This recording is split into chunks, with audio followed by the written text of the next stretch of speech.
Okay, so it's happened. You've crashed your new DJI Avata 2 and you're not sure what you need to check to make sure that it's going to be safe to fly again.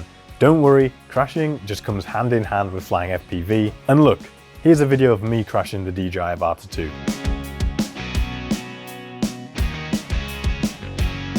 See, it happens to all of us, and these are the things that you need to check to see if you need to replace anything on your drone or if you're going to have to send it off to actually be repaired. So I'm going to go into more detail about each of these things in a second, but everybody loves an acronym, so here are the things you need to be checking. Props, arms, guards and body, camera, battery, sensors, and errors. And that makes the perfect acronym, PAGSUBC.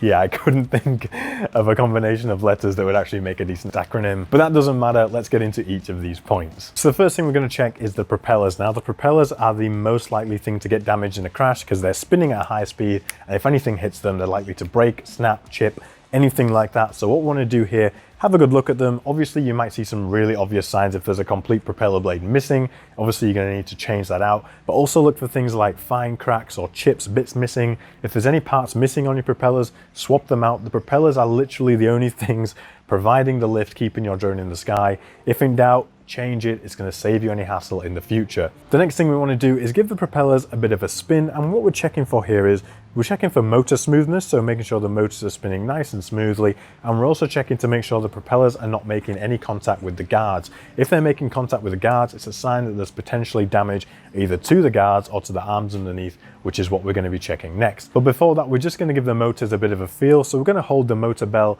give it a bit of a twist backwards and forwards, and we're just checking here to make sure, again, it's smooth and that there's no play. If there's any grinding or anything going on, chances are the motor is damaged. It could just be some debris in there which might come out as you spin it, but if it's not freeing up and it's like consistently sort of stiff, this could be a sign that it needs replacing. So the next thing that we're going to check is the arms. Now, there could be, again, obvious signs of damage. If your arm is snapped off completely, you're going to have to send it off to be repaired. This is not something that we can repair ourselves, but there might also be subtle damage on our arms. There could be hairline cracks along the arms, and I've actually seen this before. And in this instance, it might look okay, but as soon as you start flying, if there are hairline cracks on here, as soon as this gets put under any load, it could cause the arm to bend or to snap, and that's not something that you want to happen. So pay really close attention, have a good inspection, make sure there are no hairline cracks or any chips in your arms underneath. Also, just have a quick look at them from what you can see above, just to make sure there's no obvious signs of damage there either. After the arms, we want to check our guards and body. Now, I'm going to start underneath, so we're going to have a look at the underside of the guards here.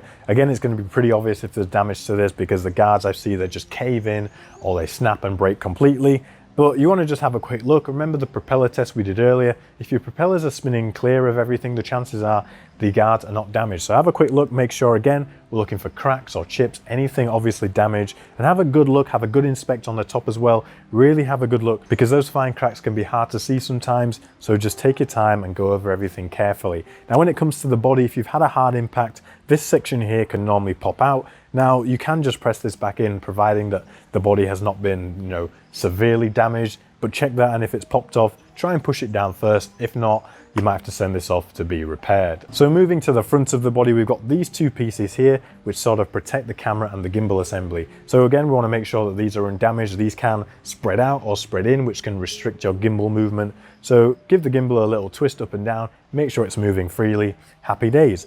Then we want to have a look inside these little gaps here, because there are some rubbers which mount the gimbal to the body. Now, if you've had a really hard crash, these could become dislodged or they could tear and break. So you want to have a quick look, make sure that they're all secure, give it a little wiggle around. If it all feels sort of nice and tight and secure, the chances are it's absolutely fine, but just have a quick look in there just in case. Then you want to just check your camera lens, make sure you've got no chips or no scratches in there. If you've got a big scratch running across the front of the camera, it's going to ruin your image. You're going to have to send it off to be repaired, unfortunately. If you had an ND filter on at the time, this can also provide an extra level of protection before your lens. It also pays to fly with an ND filter or a UV filter if you're not using an ND, just for that extra layer of protection on your camera lens. Next, we're going to move on to the battery. So I'm going to take it out, make sure it comes out nice and smoothly, and then I'm going to reinsert it and make sure it clicks into place securely. This lets me know that these tabs have been undamaged. Also have a quick look just to make sure they're not snapped or cracked. That's going to let you know that that part of your battery is in good condition.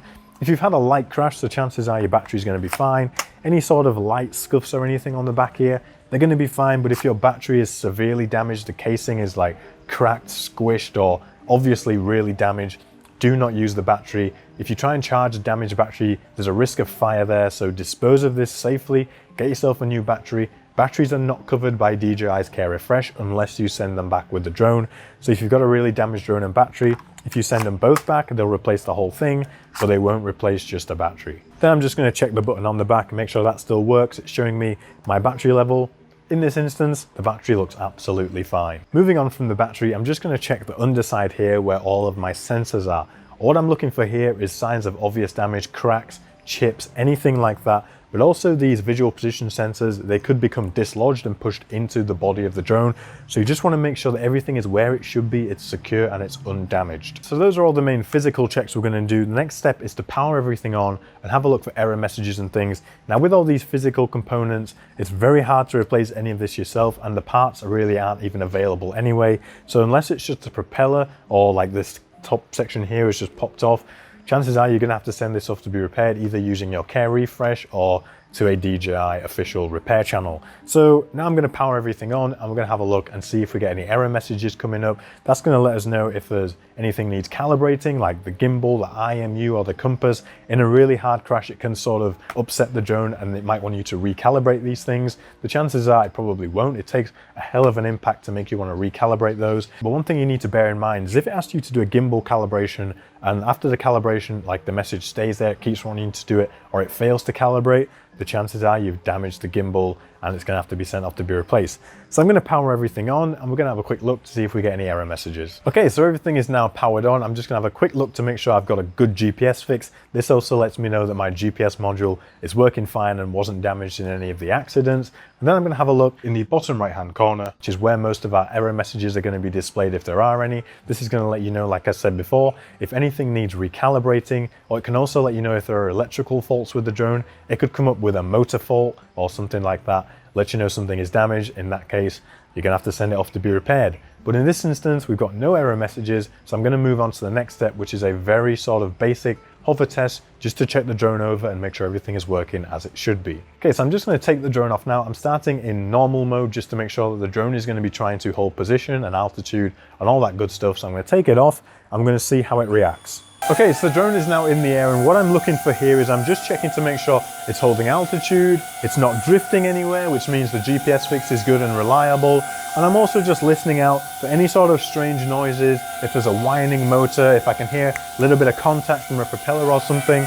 In this instance, everything sounds absolutely fine. It's holding position, it's climbing a little bit because my stick is loose for manual mode, but it's absolutely fine. And yeah, in this instance, the drone appears to be behaving completely normally. So I'm just going to pop the goggles on. I'm going to move the gimbal up and down just to make sure that moves nice and smoothly. No issues going on there. Happy days. The gimbal's working. The drone is working fine. I'm just going to land it now. And in that instance, I would be more than comfortable sending it out and doing a little bit of a flight test just to make sure it's flying how I would expect it to. There's no strange tendencies while it's flying. And after all that, I'm pretty happy that my drone is safe. It's survived the crash and it's ready to fly another day. Now, along with a post-crash checklist, you should actually also be doing a pre-flight checklist before you head out and fly your drone. Now, if you need to know more about that, this video right here is going to tell you all about that. And if you're new to the Avata 2 and you want some really useful hints and tips, this video right here is going to tell you all of those. So thank you so much for watching. Fly safe, try not to crash, and I'll see you in the next one. Bye-bye.